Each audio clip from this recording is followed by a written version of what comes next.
Good morning, everybody. I'm doing my coffee with the preacher from the house this morning since our church offices are closed for Thanksgiving Day tomorrow. Hope that your morning is good so far. I've got my second cup here. Happy Turkey Day Eve. I wanted to take a few minutes and just reflect about Thanksgiving. So Turkey Day tomorrow, actually a little bit of trivia is that turkey probably was not the main course at the first Thanksgiving. The first Thanksgiving, if you go back and you look at the records, and you actually there's been a fair amount written recently about what would have been on the menu that first Thanksgiving. We know for certain that the Wampanoag Indians, the Native American tribe that was quite friendly with the Puritan settlers, we know they brought 5 freshly killed deer. So certainly venison was a mainstay, probably the main course. Overall, a meal would have been a carnivore's delight. So lots and lots of venison. The settlers, the colonists, record that 4 of their guys spent a day fowling, as they called it, a couple of days beforehand, and brought in as much wildfowl as they could get, which would have probably been goose and turkey. We know that they killed some wild turkey, so there's lots of venison and duck and goose and wild turkey, mussels, clams, eels. Like I said, it's a carnivore's delight. Some corn, some pumpkin, some squash, probably some nuts, beech nuts, chestnuts, walnuts. No collards. I would have happy eaten most everything there, but I'd have missed my collards, which I sort of have to have on Thanksgiving. No pecan pie, no pumpkin pie, actually probably no pies of any sort as we know them. But anyway, if you like lots of protein and lots of meat, you'd have been really happy that first Thanksgiving. Thanksgiving is a day that is easy for us to consider as being a secular holiday. It's easy for us to consider Thanksgiving as being something like Independence Day, 4th of July, or Memorial Day, Labor Day, Veterans Day, something like that. In reality, Thanksgiving is far and away the most religious of our holidays. It's far and away the most religious of the holidays that are sort of national holidays outside of the church holidays. If you're going to be giving thanks, there sort of needs to be somebody that you're thanking.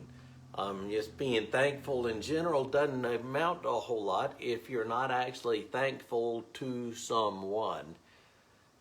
You think about these early settlers in the Plymouth colony. They were Puritans. They were Puritans who were absolutely devout. They were very devout Christians. They're Christian. They were hardcore Christian, far more hardcore Christian than most of us are today.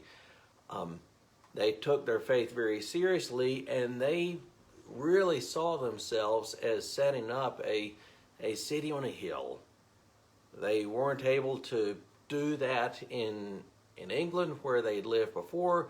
They gave the Netherlands a shot. That was even worse. And so they tried to set up a shining city on a hill in the New World. That's what they saw themselves as doing. They're setting up a shining city on a hill in the New World. They were overtly religious, and this was a religious holiday, religious festival for them. They had arrived of what we know of now as Plymouth in the fall of 1620.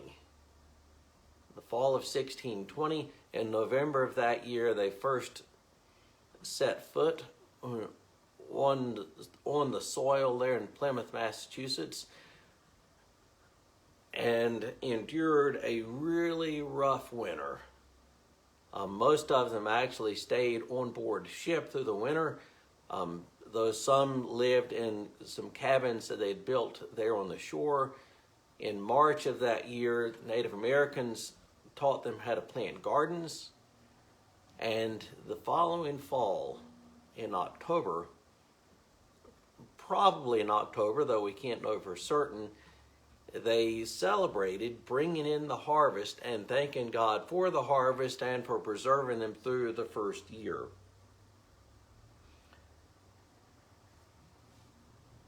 Like I said, this is the most overtly religious of our national holidays. These were devout Christians that have gathered to give thanks to God for preserving them through the first year and for granting them a first harvest.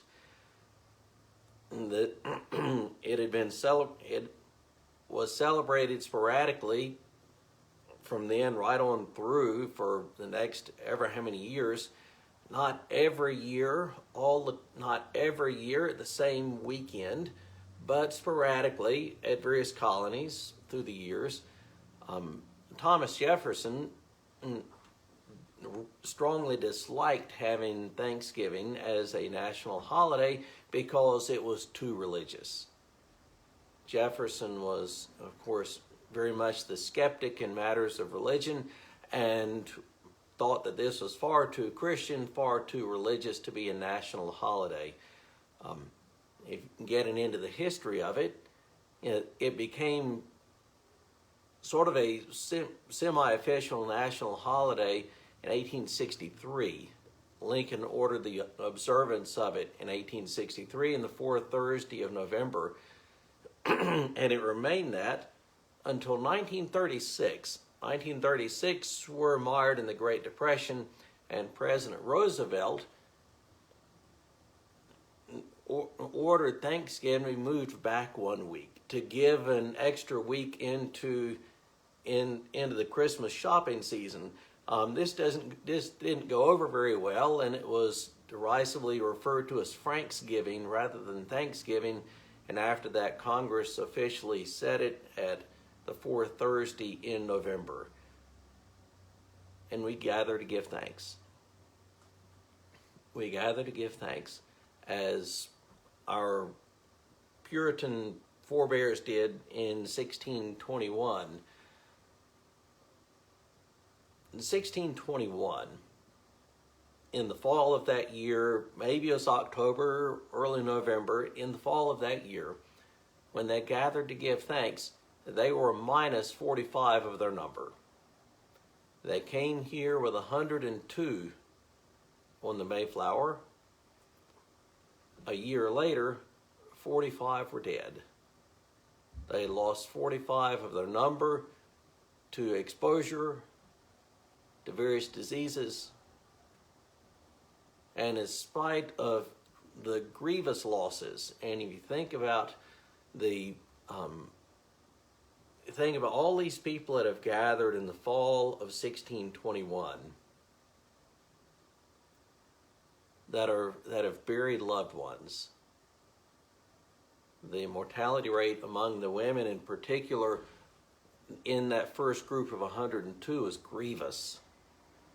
So think about the people that gather in the fall of 1621 to give thanks after they have, within the previous months, buried wives or husbands or kids, and yet they still gather to give thanks. Perhaps that can be instructive for us as we gather for Thanksgiving in the year 2020, a year that has been marred by disease and chaos and turmoil,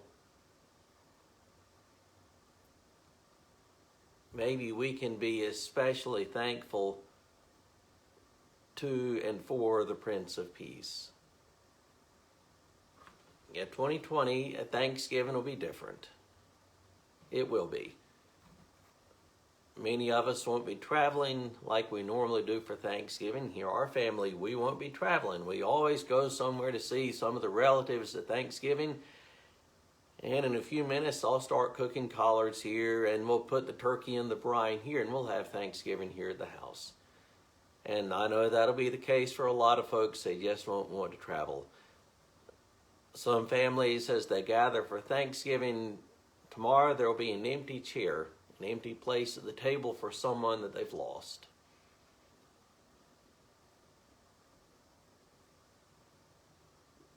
Perhaps the losses of the year. The losses of the year, whether they be in terms of family members or friends that have died, or losses in terms of opportunities that have been lost, or losses in terms of just general anxiety and stress.